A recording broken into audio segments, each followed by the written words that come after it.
This is First Strike, written by Andy Jones, narrated by the author.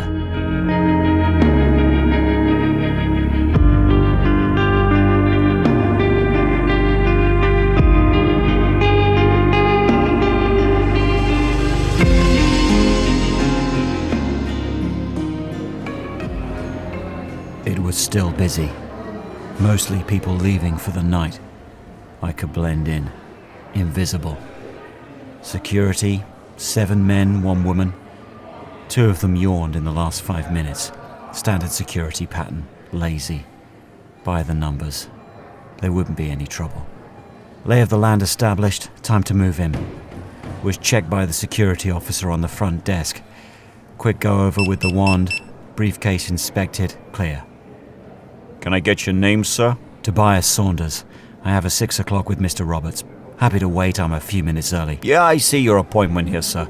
Please, head right up. You have to wait if Mr. Roberts is not ready to see you. I mean, you know... That's not a problem. Happy to wait. Thank you. I was escorted to the elevators, but they didn't ride up inside with me. Just pushed the button, scanned a card to grant access to the penthouse suite and left me to it. There would be more of them waiting when I got up there. 2 cameras in the elevator, both on me. My man Steve said there was no cameras in the penthouse itself. What Mr. Roberts got up to in there, he didn't want anyone to see. Steve was never wrong about these things, so the plan should be straightforward. I was searched again once I got into the 48th floor. No one spoke. Briefcase was checked again, a little more thoroughly this time, but only a little. Bald guard who frisked me, bulk in the side of his jacket. I glanced. Standard Glock 17. Didn't say a word, just gestured to the main door. Looked like it was titanium, reinforced. 2 other goons on the door. They only opened up when I was 2 seconds away. Closed it right behind me.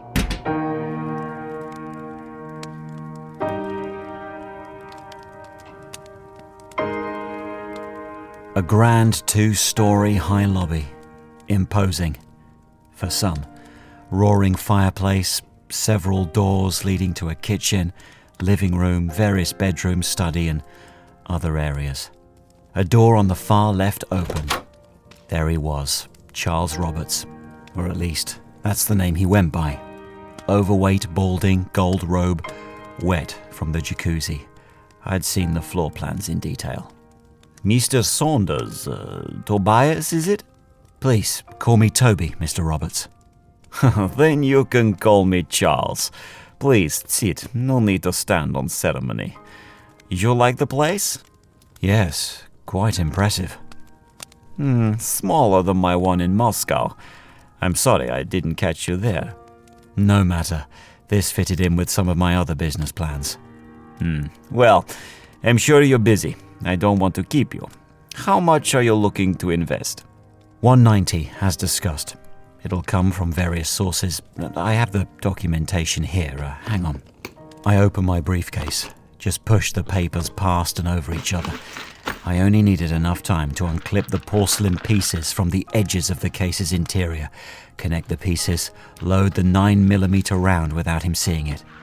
Oh no, don't worry too much about the details. I have people who will go through that with you.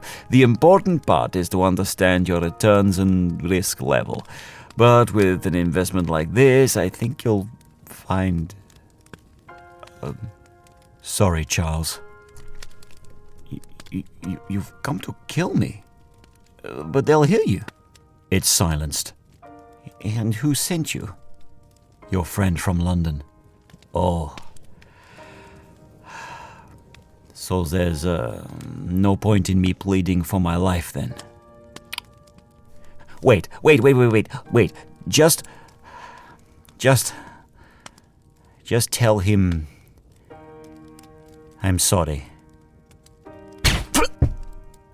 I quickly deconstructed the pistol. Every piece back where it belonged. They might search me on the way out. With a mid-level crew like this, it was a 50-50 chance. Took a photo of the body and sent the encrypted message to Control. I was heading towards the door when I got a response. Efficient, as always. Received, payment made, get back to London ASAP, new assignment waiting.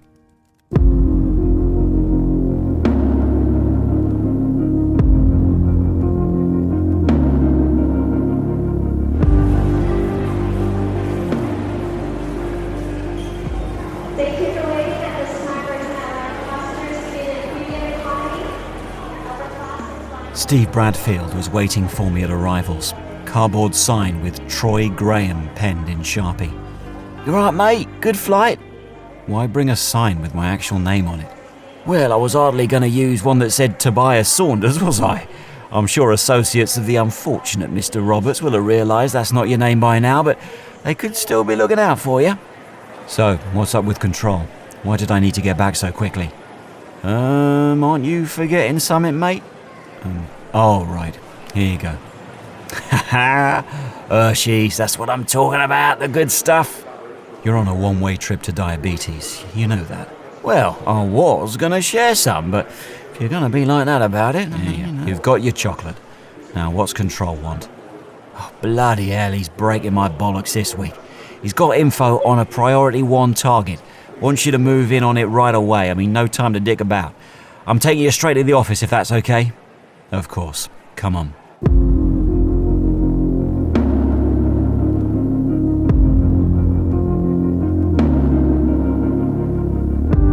The warehouse district, where my office was based, was one of those parts of London's Docklands that always looks like it's about to get redeveloped, but they never get round to it.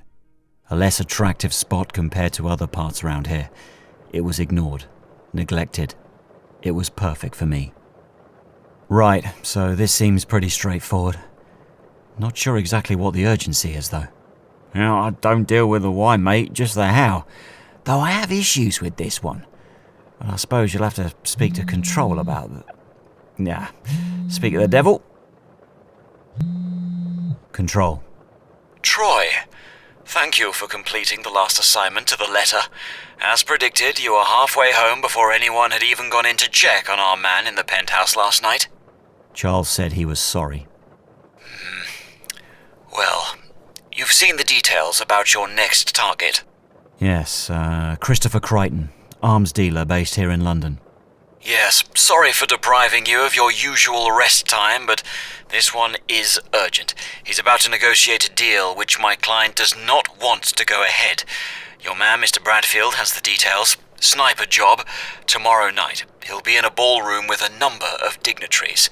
We'll place you in the rafters. Don't hurt anyone else when you're there. Some of these people are friends of ours. Understood. The additional rush fee will be added, of course. Now, rest up.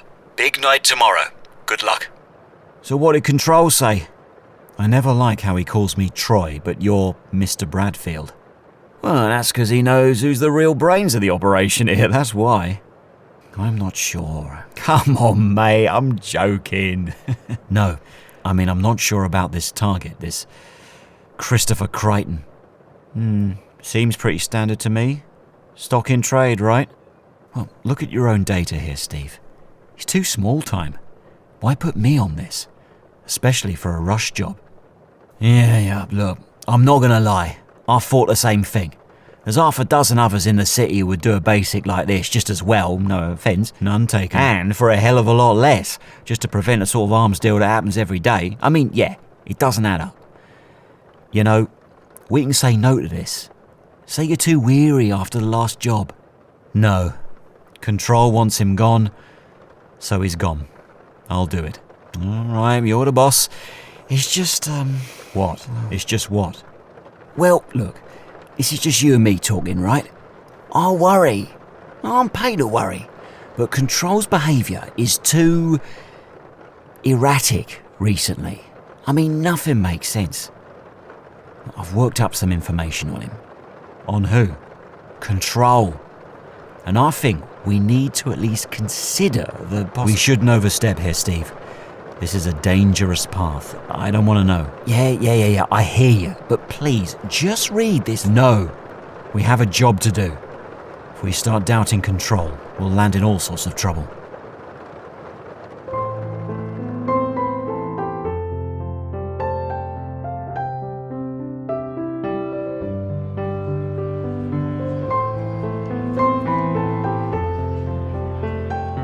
I'd been in position for about 30 minutes. I needed to get there early in case I encountered any issues. There were none.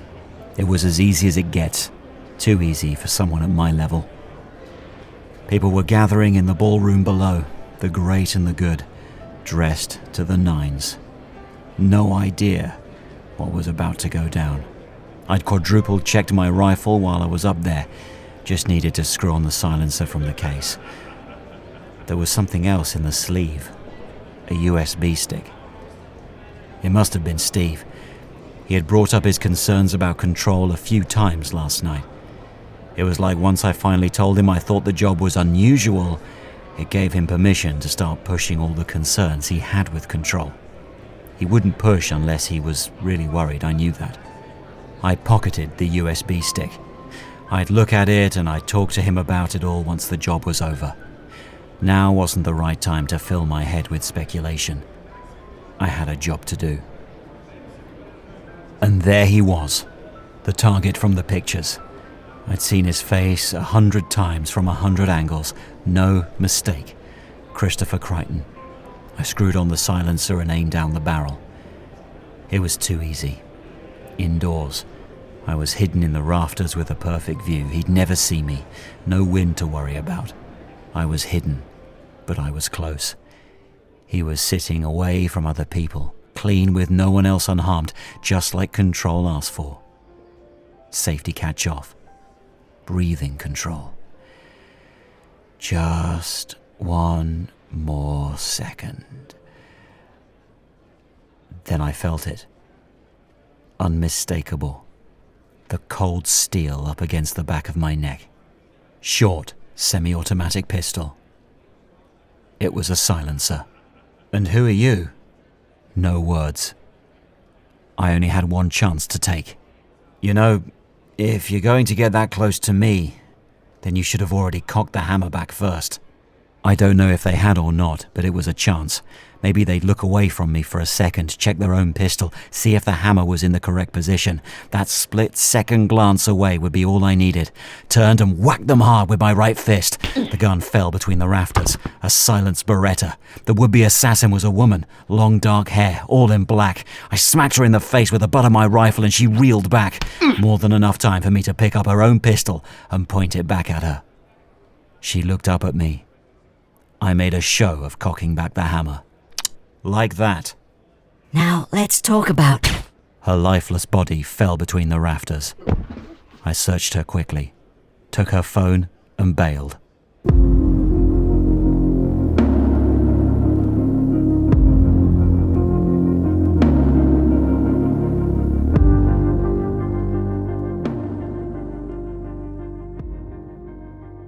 I knew Steve had been killed before I saw his body. Blood splatter on the wall behind my desk in the office. It had been quick. A single shot to the center of his head. Papers everywhere. We had been ransacked. I didn't have time to mourn. Not yet. I walked over to the exposed brickwork near Steve's desk. I jiggled the brick, 3 up from the floor in the corner. It finally came loose and I pulled the dark bag out from the inside. $5,000, cash. There as planned. The phone I took from my would-be assassin vibrated. Sarah, I hadn't heard from you. Is it done? Sorry, Control. Mission failed. Troy? Now look, this is not what it looks like. Just...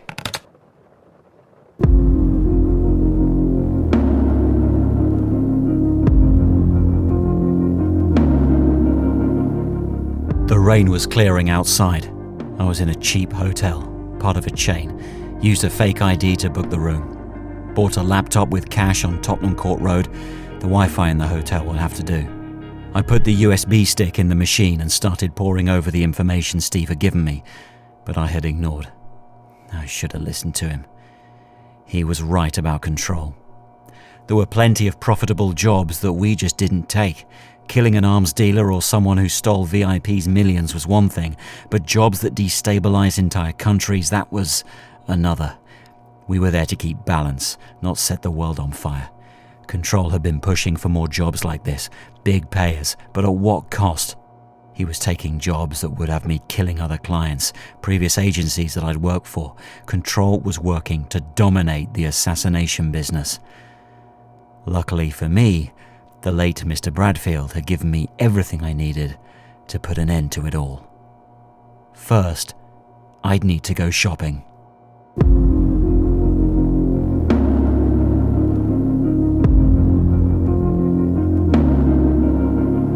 striding to the top floor of a plush South Bank apartment, dressed like someone who doesn't belong there.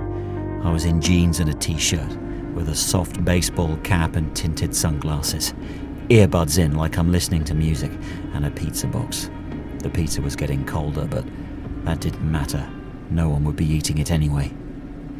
Top floor. I made a left, then another. I didn't need to confirm the number. 2 heavies in ill-fitting suits were guarding the end door. Steve hadn't failed me. This was the place. The guards straightened up as I casually wandered over, getting closer, passing the other doors. Pizza for room 828? I think you're mistaken, son. But this is 828, right? Pizza for, hang on. I tried to fiddle with my back pocket, like I was getting the order slip, but still trying to hold the pizza up with the other hand. One of the goons took a step towards me. I said clear off. As he took a step closer, I threw the pizza box at him with my left hand, pulled the silenced Beretta out of my back pocket with my right, and popped the left goon in the forehead. Clinical. The other didn't have time to bat the pizza box away and go for his own gun before I hit him with 3 quick shots to his center mass. I walked over and popped him once more in the skull to be sure. I checked the pockets of the goon slumped by the door. He had a key card. I used it to slip into the apartment. Gun raised. I had to be ready for anything. Steve didn't know the layout of this place. He hadn't been able to give me everything. I was entering blind. Control was sitting at a desk in the study. He hadn't heard the commotion. I'd silently checked most of the other rooms. If someone else was here, I'd have heard them. Control wasn't like I pictured. Older, grey, thin, not powerful at all. He knew who I was straight away. He raised his hands from the laptop. Troy, now look, this isn't what you think, okay? Good afternoon, Malcolm. How did you know? Your real name? Let's say that Mr. Bradfield was very thorough in his investigations, as always. Look, I don't know what he told you, okay, but... He told me enough. And then you had him killed, which means that you've told me the rest. Now look, this isn't what you think. This was all Steve Bradfield's fault. He shouldn't have investigated me. You know, that's a big no-no in this business. He disagreed with the business choices I was making, and I can't have that. Our business doesn't run if you don't trust... Our business doesn't last if you start planning the assassination of world leaders. Oh, look, but you're thinking too small. Think about the profits of controlling a whole country. Think about the power consolidation in that. Steve was an unfortunate loss, but he broke the rules. He had to go. And so did you. So you'll have to go too, Control. Now, wait for just 1 second. Just 1 second. I targeted you because I thought you might be in league with Bradfield, but look, now he's gone. Maybe we could renegotiate something new. A better arrangement. One that we can both be happy with. We could learn to trust each other again. Think of the money we could make. Goodbye, Malcolm. No. Just wait a moment, okay? Just wait. Just think about what we're doing here. With me gone, your work is gone. I mean, what would you do with your life if you couldn't do this anymore? A normal life? You? Seriously? I mean, think about it. What would you do? Honestly, I don't know. Oh.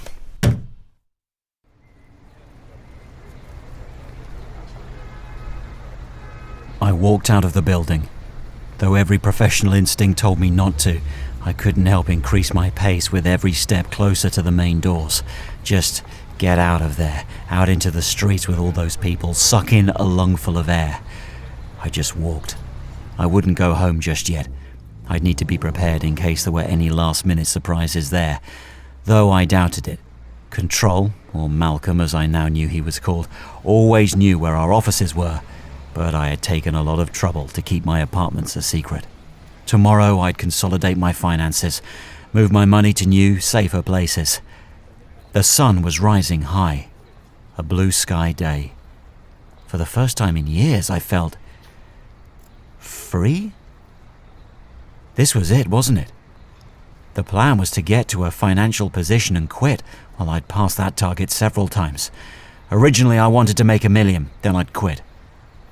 I'd made $1 million after 2 years, so I set it at $5 million. Then 10. Then... what was it now? I thought about what Control had said before he died, that I couldn't live a normal life. Maybe he was right. Maybe I couldn't. But I could try, right? See if I could live like normal people?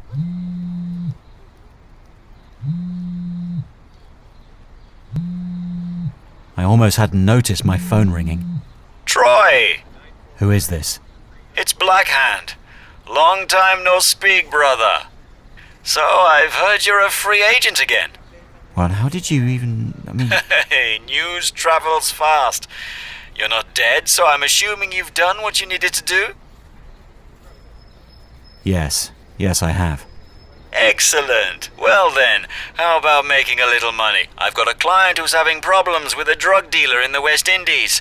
I'll message over the details, okay? I'm done with this. Really? Well, if you say so, Troy. I mean, it's your life, right? I'll send over the details anyway. You let me know if you change your mind. No rush. Good to speak to you, my friend. I stood in the middle of the street, phone still in my hand, people brushing past me. I had a chance to be just like them, a chance to get away from everything I'd known. The message from Blackhand buzzed on my phone. I looked at it for the longest time. Then I hit reply. Who needs a normal life anyway?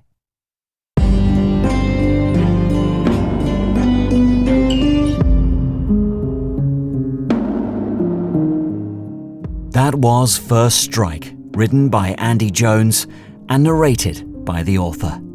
This has been a Gold Pictures production.